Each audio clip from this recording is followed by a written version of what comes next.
Rhinosinusitis is inflammation of the nasal cavity and the paranasal sinuses. The term rhinosinusitis is preferred over sinusitis because inflammation of the sinus cavity is almost always accompanied by inflammation of the nasal cavities. In Ayurvedic healing, freshly prepared and easily digestible warm food, lots of vegetables and fresh fruit is advised. Taking warm water or prepare it with cinnamon and black pepper is also recommended. Eat plenty of garlic and ginger.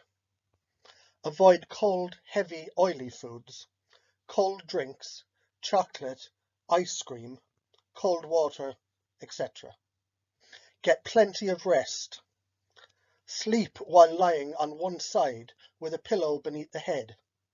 This prevents the accumulation of mucus in the air passages and helps to avoid difficulties in breathing. In traditional Chinese medicine, excessive consumption of greasy hot foods leads to phlegm and heat and may predispose one to sinusitis. This type of food may lead to the formation of damp heat in the stomach and the spleen, which may be carried to the sinuses via the stomach. It should be noted that dietary and lifestyle changes can be difficult for some patients to adopt.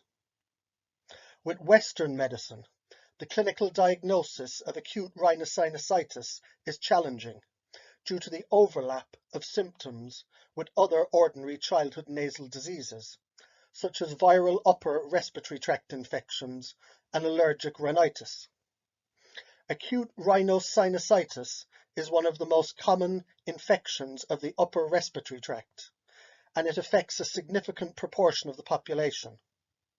For adults seeking care in ambulatory medical practices, sinusitis is most commonly diagnosed and is treated with antibiotics. Some vitamins. Serum vitamin D level was associated with patients with chronic rhinosinusitis, and it was shown that there was a significant association between lower serum vitamin D levels and chronic rhinosinusitis, especially in chronic rhinosinusitis with nasal polyps. You can get a 5-hydroxy vitamin D blood test to assess your levels of vitamin D. Vitamin E is a powerful antioxidant and can calm portions of the immune system that are involved in allergic reactions. Cod liver oil is high in vitamin A and vitamin D, which are natural anti-inflammatories to reduce inflammation of the mucous membranes. Vitamin C reduces inflammation and allergic responses. Several studies suggest that bromelain may help reduce inflammation and swelling and relieve symptoms of sinusitis. Bromelain is a proteolytic enzyme obtained from pineapple.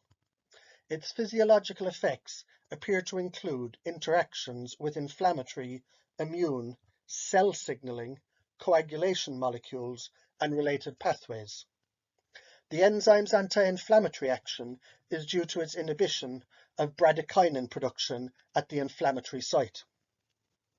For sinus problems, quercetin has also been found to stabilize the cells in the body that release histamine, the chemical that stimulates mucus secretion in the sinuses. A beneficial effect of probiotics for nasal disease is suggested by a clinical trial of the probiotic Lactococcus lactis W136 in patients with chronic sinusitis with or without nasal polyps who were unresponsive to treatment despite previous sinus surgery. The supplement N-acetylcysteine, in addition to relieving COPD and bronchitis, N-acetylcysteine may improve other lung and respiratory tract conditions like cystic fibrosis, asthma, and pulmonary fibrosis, as well as symptoms of nasal and sinus congestion due to allergies or infection. Some herbs. Eucalyptus. Eucalyptus has been shown to have anti-inflammatory, antiseptic, and decongestant properties. It's traditionally used to treat asthma, nasal congestion, runny nose, coughs, sore throat, and sinusitis. A mix of an extract of 5 herbs containing elderflowers, primrose flowers, common sorrel, European vervain, and gentian root. The flowers of the elder are mucolytic. The active substance from the cowslip is also mucolytic and has anti-inflammatory activity and combats the cause of the disease, which is namely viruses and bacteria. The leaves and stem of common sorrel are also mucolytic and have anti-inflammatory effect. The leaves and stems of verbena, again, are mucolytic and have antiviral effect. And gentian root contains substances that are also mucolytic. The treatment goal is maintaining open drainage and decreasing inflammation. A herbal mixture which would have the combined effect of being antimicrobial, decongestant, immune stimulating, and mucolytic would be the most benefit.